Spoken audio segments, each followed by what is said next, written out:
د اګست د پاکستان د ازادي ورځ ډیر داسې پښتانه شته چې په خوشحالو به یې لمانځي، خو موږ هم خپل فکر در سره شریکوو. عنوان یې دی وایه زه څنګه ازادي ولمانځم. وایه زه څنګه ازادي ولمانځم چې نه مې کلی نه مې کور په امن، چې نه مې مور او نه مې خور په امن. له جوماتونو مې میلې جوړې دي، په مدرسو کې مې مورچې جوړې دي، چې ماشومان مې په خیمو کې اوسي، ورونه مې ستا په قیدخانو کې اوسي. ملالې پیغلې مې سرتورې شولې، ځینې کونډې ځینې بورې شولې. له زویه پلار له ورور نه ورور ورک دی، له موره زوی د سترګو تور ورک دی. ته 14 اګسته شنې جنډې جوړوي، بچو ته رنګارنګ جامې جوړوي. مونږ له قبرونو نه اوزګار له نه یو، له فریادونو نه اوزګار له نه یو. زه مې شهید ورور ته کفن نه مومم، د بژا ګریوان دپاره ستن نه مومم. زه در په در کډې په سر ګرځېږم، په خپل وطن کې مهاجر ګرځېږم. ته او خدای بیا هم خوشحالي ولمانځم. وایه زه څنګه ازادي ولمانځم. وایه زه څنګه ازادي ولمانځم. مونږ د بېزار له کوره وکلي یو، له کوره ابلخ پې وتلي یو. له پیغلو سرنت کې پې ځوان پاتې دي، ترې په زنګو کې ماشومان پاتې دي. نه مو مکتب نه مو حجره پاتې شوه، نه مو ناموس نه مو حیا پاتې شوه.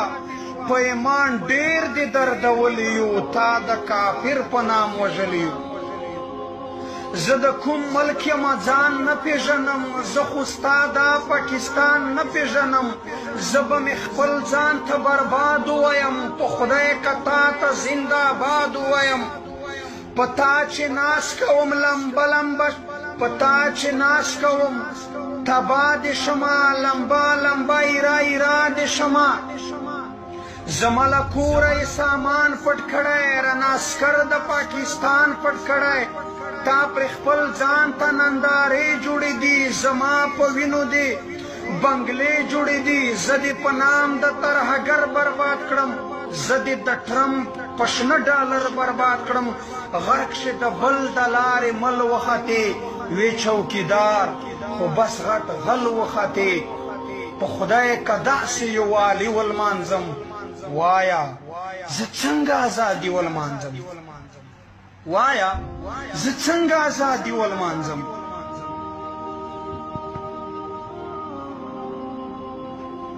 زه وایه څنګه ازادي ولمانځم.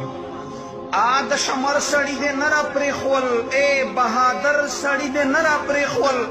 تا خو زما واړه پوهان حلال کړل، راته دې واړه مشران حلال کړل. په هره غونډه مې حملې کېږي، په هسپتال مې دماکې کېږي. نه په ماښام نه په سحر پوهېږو، نه په ښادي نه په اختر پوهېږو. مونږ خو د ځان د پناه ځای نه مومو، په درس جهان د پناه ځای نه مومو. د ترهګر په نام دې عام کړو توره، په درس جهان کې دې بدنام کړو توره. ته خو غدار د خپل وطن وختې، هم مې د دین اسلام دښمن وختې. په سرو لمبو کې انسوانان سوځوي، په سرو لمبو کې انسانان سوځوي. زما په مخ کې راته قرآن سوځوي. په جنازو دې ستړي کړي یو مونږ، په اسویلو دې ستړي کړي یو مونږ. ته دې د خپله ازادي ولمانځه، ته به خوشحال وې خوشحالي ولمانځه.